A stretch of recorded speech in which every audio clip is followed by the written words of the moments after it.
ચાલો બાળકો, આજે તમને પાછી એક વાર્તા કહેવાની છે. ચાલો ત્યારે સાંભળવા માટે તૈયાર છો ને બધા? હાલો, હું એક વાર્તા કહું જેનું નામ છે ઝઘડાખોર પડોશી, જે એક અકબર અને બિરબલની જ છે. જુમ્મન અને ઇમામ બિરબલના પડોશી હતા. તેઓની વચ્ચે વારંવાર તકરાર થતી રહેતી. જ્યારે વાત વધી જતી ત્યારે મોટાભાગે બિરબલે જ મામલો સંભાળવો પડતો.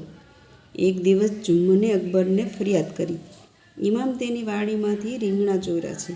પરંતુ ઇમામે કહ્યું, મહારાજ, મેં તો જુમ્મનની વાડીમાંથી રીંગણા લીધા હતા.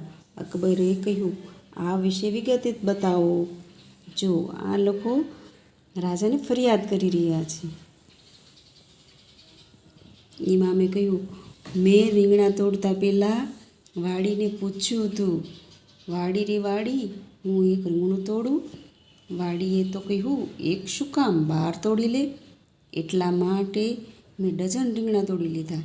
બિરબલે અકબરના કાનમાં ધીમેથી કંઈક કહ્યું. પછી તેઓ જોરથી બોલ્યા, ઇમામ, તું સાચો છે, મારી સાથે ચાલ. ઇમામને લાગ્યું કે તેની ચાલાકી કામ કરી ગઈ છે. એને તેની વાડીમાં ચોરીના આરોપમાંથી મુક્ત કરી દેવામાં આવ્યો. બિરબલે એને શાહી કૂવા પાસે લાવ્યા. ચોકીદારે ઇમામને ધકેલીને ડોલમાં નાખ્યું. ડોલ કૂવા સાથે બાંધી અને તેમને કૂવામાં ઉતારવા લાગ્યા. જો આવી રીતે કૂવામાં ઉતારે છે. બિરબલે પૂછ્યું, કૂવા ઓ કૂવા, હું આને કેટલી વાર ડૂબકી મરાવું? પછી બિરબલ સાંભળવાનો દેખાવ કરતા બોલ્યા, એમ કે 12 વખત.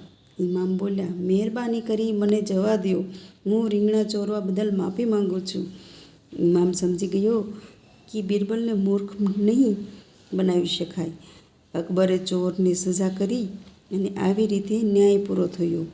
જુમ્મન પણ ખૂબ ખુશ હતો કે બિરબલ અને અકબરે તેમના ચોર પડોશીને સજા કરી હતી.